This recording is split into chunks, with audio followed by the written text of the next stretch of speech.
Track wrestling here in Denver at the NWCA All-Star Classic with Northern Colorado coach Troy Nickerson. First of all, what does having this event here in Colorado, in Denver, do for wrestling in this region of the country? I think it's huge. You know, you're bringing high-level competition out here to the state. You know, it's something that doesn't get out here a ton, and you know, that's been my goal since I got here. You know, I've been fighting for this event for 4 years to get it out here, and we finally did. And you know, we're looking forward to a good night tonight. You got signing day coming up here pretty soon. A couple weeks. Huge class coming in. Yep. What has been the key to assembling this class right now for Northern Colorado, keeping some really good in-state kids at home? The key has just been relationships. You know, I mean, we've built some really strong relationships in the state here. This is going into year 5 for me now. You know, so I'm very familiar with the state. I think, you know, when I took this job 4 years ago, it was, you know, for the in-state talent. I knew it was here, you know, and we've done a good job so far keeping it here. You know, we need to continue doing that moving forward, but, you know, relationship building has been the key.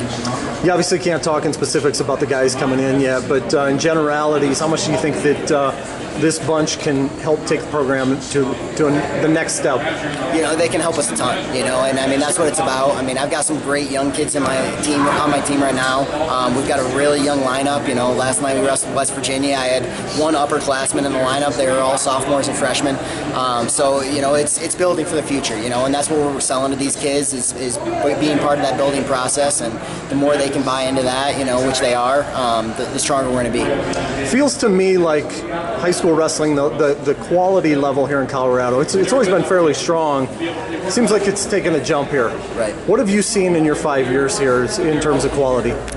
It certainly has improved a ton. You know, I give the Olympic Training Center a lot of credit. I really do. I think, you know, you've had a lot of these former athletes that have lived down there and whatnot, developed families, you know, here in the area, and they've stayed, you know, and you've got former Olympians coaching your 8-year-olds. You know, the talent's bound to get better, you know, so it's a lot of it's the coaching. But again, this is a huge wrestling state. You know, if you go to the high school state tournament, it's one of the highest attended in the country. People like wrestling out here, and you know, the talent level's certainly improving it. Northern Colorado now versus 5 years ago, what has changed since you took the job? A lot, you know. I mean, you know, everything from, you know, the demeanor of the guys to the culture to, you know, our assets, you know, the support for our program. I mean, it's grown tremendously. You know, we've gone from 5.5 scholarships, you know, to basically, you know, I'm dealing with equivalency issues now, you know, being at the full 9.9. So, you know, we've got a ton of support from our alumni and our major donors. My athletic director is extremely supportive, the community's supportive. We're getting great attendances at our dual meets. You know, it's just grown a ton, and, you know, we're looking forward to seeing that next step. What were main takeaways from your duel with West Virginia? You know, I think we wrestled well. You know, it was just we made mistakes. You know, some kind of, you know, freshman mistakes in a sense. You know, my heavyweight was winning and ended up getting pinned, you know, which ended up costing us the duel.